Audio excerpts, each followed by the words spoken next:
The Berenstain Bears. Get the Gimmies.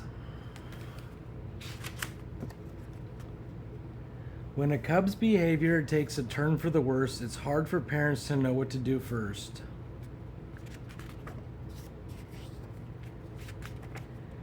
Of course, the members of the Bear family who lived in the big treehouse down the sunny dirt road in Bear Country loved each other. They loved each other very much. Brother and sister Bear loved their mama and papa. Naturally, mama and papa Bear loved their cubs, and of course, they were nice to them, as they could be.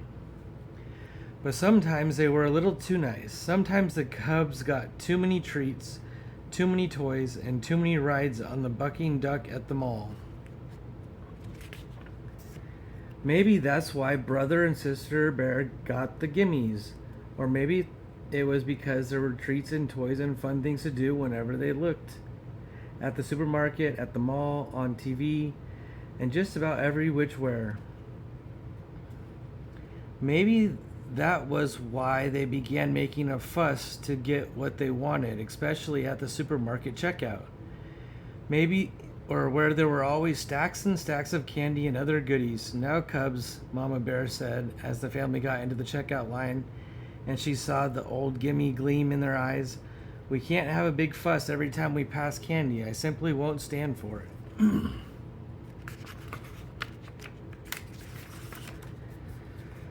But Mama whined, Sister, they have gumballs, my favorite. And chewy chompers, my favorite, whined Brother. Now hush, said Mama. I simply won't listen to another word. That's when Papa Bear smiled and said, Now, Mama, you're only young once, and handed the young cubs their favorite treats. It's only too true, said Mama, as they were leaving the supermarket, that you're only young once. But that's all the more reason to learn proper behavior while you're still young. And I certainly think, Look, look, shouted Sister, a new ride. Hey, a bucking frog, shouted Brother. That looks even better than the bucking duck. May we ride it, please? May we, please? Now, Papa had just bought them treats, and he thought that it was enough for the day. But the cubs made such a fuss that he sighed, dug into his pocket, and pulled some money and put it in the slot. Papa looked at Mama and shrugged. Cubs will be cubs, he said. It may be true that cubs will be cubs, said Mama as they walked across the parking lot to their car. But that's no excuse for their jumping up and down and making a scene every time they see something they want. Look, look, shouted Cubs once again. Little rubber cats that stick out their tongues when you squeeze them. Cubs, said Mama. That will be quite enough. I don't want to hear another word. Oh, please, they shouted. May we please have them? Please, please, please. Papa decided it was time to put a stop to all the fussing. Stop the fussing, he said in his loudest Papa Bear voice, but they were making such a commotion they didn't even hear him. Sister was jumping up and down so hard that she fell over backward and started kicking her feet in the air. Please, please, shouted the cubs so loudly that the whole parking lot took notice. Said embarrassed Papa to the toy seller, 2 of those rubber pussy cats, please.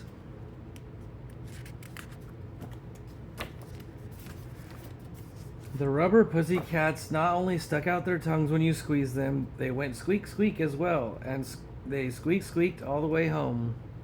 Mama was quite annoyed by the time they got back to the treehouse, but Papa was so angry he could hardly speak. It wasn't until the cubs had gone about their business and Mama had made a pot of tea that Papa's voice came back loud and clear. Of all the outrageous, disgraceful, embarrassing behavior I've ever seen, he roared, that selfish, greedy performance by our cubs was the worst. Brother and sister have the worst case of galloping, greedy gimmies I have ever seen. Yes, said Mama, calmly sipping her tea.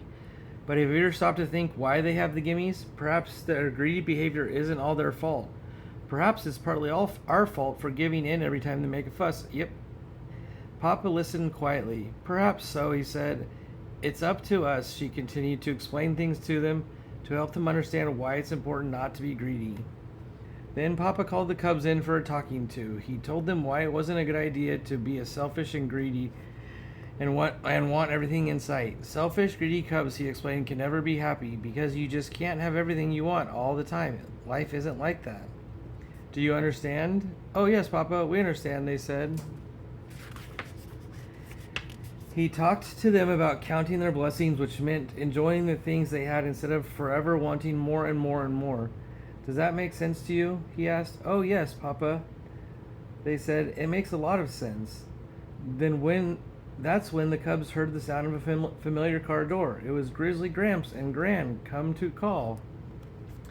Brother and sister ran open to the front door, and as Gramps and Grams came up the steps, they made the biggest fuss yet. What'd you bring me? They screamed. What'd you bring me? What'd you bring me? That did it.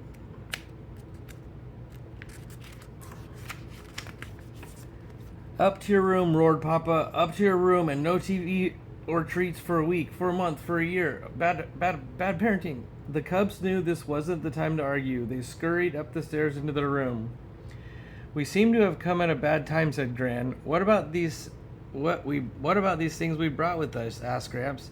A puzzle for brother and a top for sister. Your presents will have to wait, Gramps answered Mama. I'm afraid brother and sister have a bad case of the Gimmies. The galloping greedy Gimmies, asked Papa. The worst case I've ever seen. The cubs opened their door a crack to listen. The worst case, you say, said Gramps, looking Papa in the eye. Seems to me you were quite gimme cub yourself when you were little. Brother and sister sneaked to the top of the stairs so they could hear better. I was, said Papa.